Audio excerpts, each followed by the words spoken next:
That tree wasn't there a second ago. Brian was sure of it. The night was only illuminated by the half moon above and the sharp beams of the flashlights from his group reaching out into the forest. But Brian was still confident. That tree wasn't there before. He clicked his own flashlight on, shining the beam on the offending tree. He and his friends had been wandering the woods for an hour now, before taking a moment to get their bearings. They were out here for the same dumb reason any group of teenagers does anything risky. It was exciting. Just last week, a hiker had found an entire campsite completely abandoned. 3 sleeping bags were found still in their tents, and no sign of their occupants.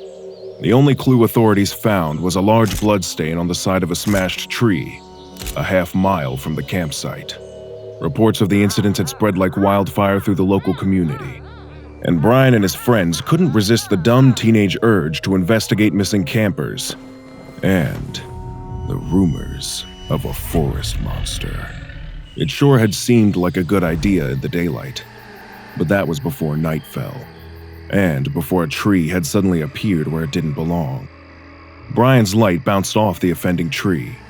It was hard to make out details at this distance, but it looked the same as any of the other tough, scraggly trees that were intertwined with the larger oaks that made up this forest.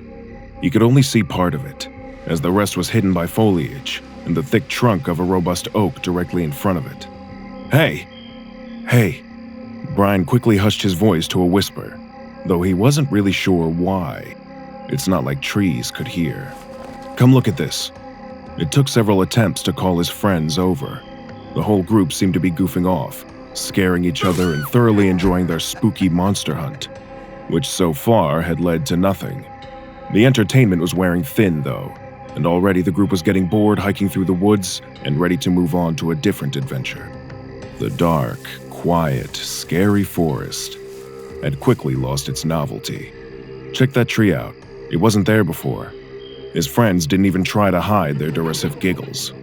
"I'm serious. I've actually been paying attention unlike the rest of you idiots, and I'm telling you, that tree wasn't there a minute ago." By now, the rest of the group had started to pay attention to the hushed conversation.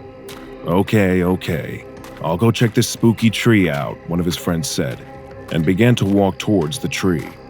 Brian tried to stop him, but he pushed his arm away, laughing as he sauntered over to the tree. There was something wrong with that tree.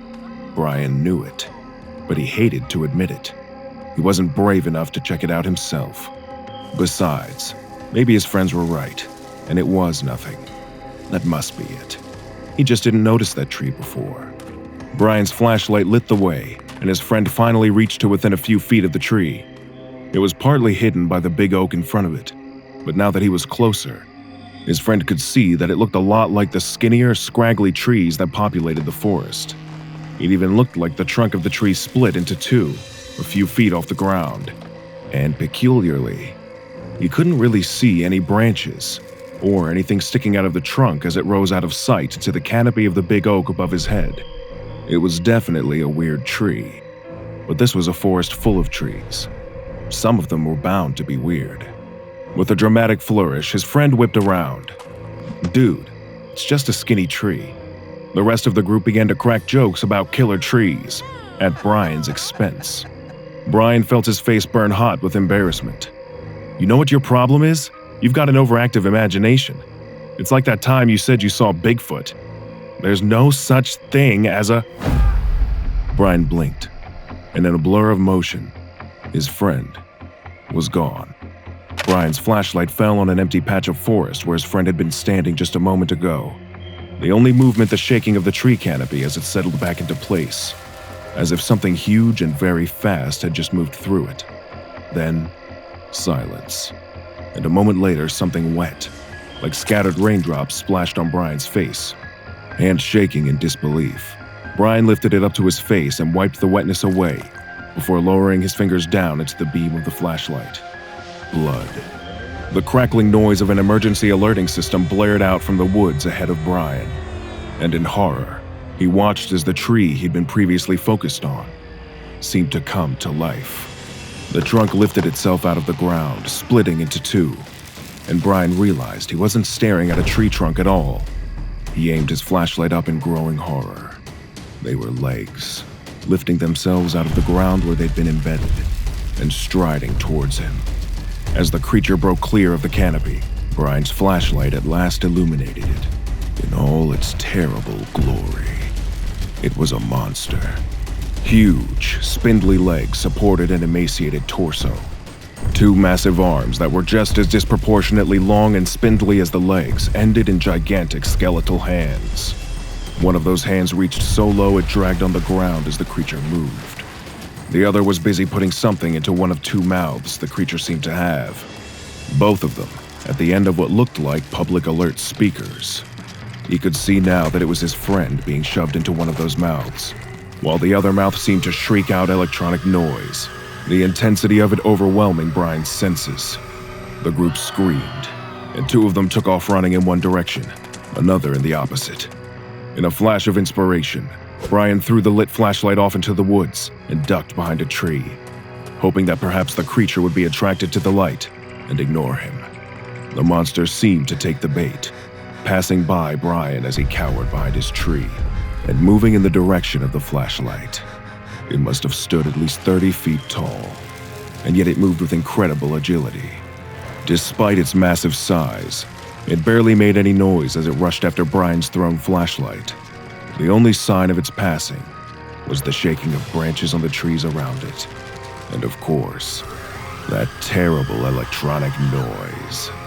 Brian looked out from behind the tree trunk as the creature moved into the darkness where he'd thrown his light, and suddenly, an icy dread filled his stomach. The monster had rushed past the flashlight. It hadn't been fooled by the thrown light at all.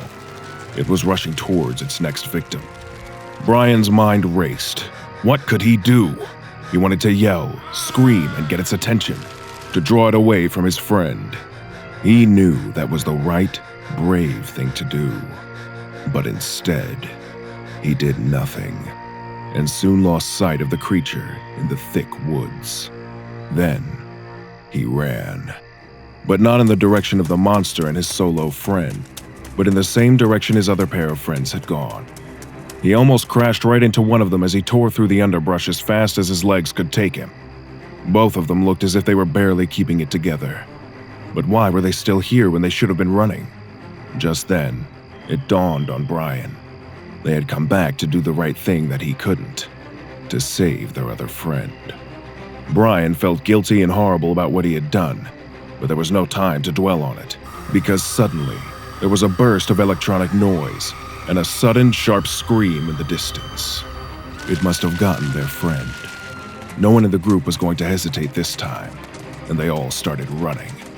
But Brian soon realized that they were running away from their parked car. That's likely where Dana's instincts had taken her, and she'd led the monster right towards their only means of escape. There was a road up ahead, though, and maybe they could flag someone down who could help them get out of this forest, and far away from whatever this thing was. The curving, winding road they'd taken to the parking area curved around this stretch of the woods. Another few hundred yards, and they should be able to see it. Maybe, just maybe, with a little bit of luck, a car would be passing when they got there. The monster was after them. Brian was sure of it, but he didn't spare a single glance backwards as he ran for his life. His friends were ahead of him and were causing branches to whip back into his face and body, and he was getting covered in dozens of small cuts. But he didn't care. All that mattered is that he ran, and he put all of his focus into pumping his legs as hard as he could. To his relief, he finally saw the break in the trees up ahead, a clear-cut area that signaled the asphalt road leading up to the hiking trail parking area they'd left their car at. And incredibly, a pair of lights moving along that same road, coming in their direction. One of Brian's friends stumbled and fell, crashing into Brian, who himself tumbled onto the leaf-littered ground while the other kept running, leaving the two behind. In a panic, Brian hurried to lift her up and get her running again.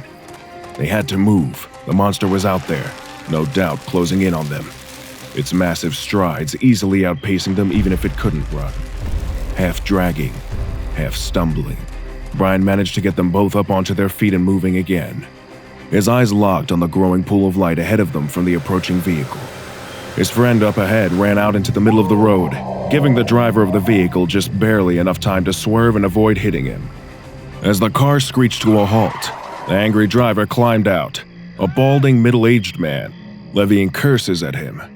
"Boy, what the hell is wrong with you? I could have killed you." That's when the man noticed his sorry state. The dirt-crusted jeans, torn clothing, and dozens of scratches from running through whip-like branches and thorns. A few moments later, Brian exploded out of the woods, half dragging, half carrying his exhausted friend with him. All three looked like they'd just run through hell itself. "What is going on here? What are you kids doing in the dark out there?" The three tried to find the words to explain, but the only words they could clearly get out in their panic were, "The car. We gotta get in the car." "Now you hold on one second. You three need to tell me what's going on here, and why you're running out into the street like a crazy person. Is this some kind of game?" Brian tried to explain, but he was so exhausted and utterly spent from his flight through the woods that all he could muster were, "The car. Gotta go." Just then, something large whistling through the air could be heard, followed by the sickening crunch of metal being crushed as a boulder the size of a truck tire smashed onto the hood of the car. In horror, they all watched as the tree canopies shook, distorted electronic audio growing in intensity, heralding the coming of the monster.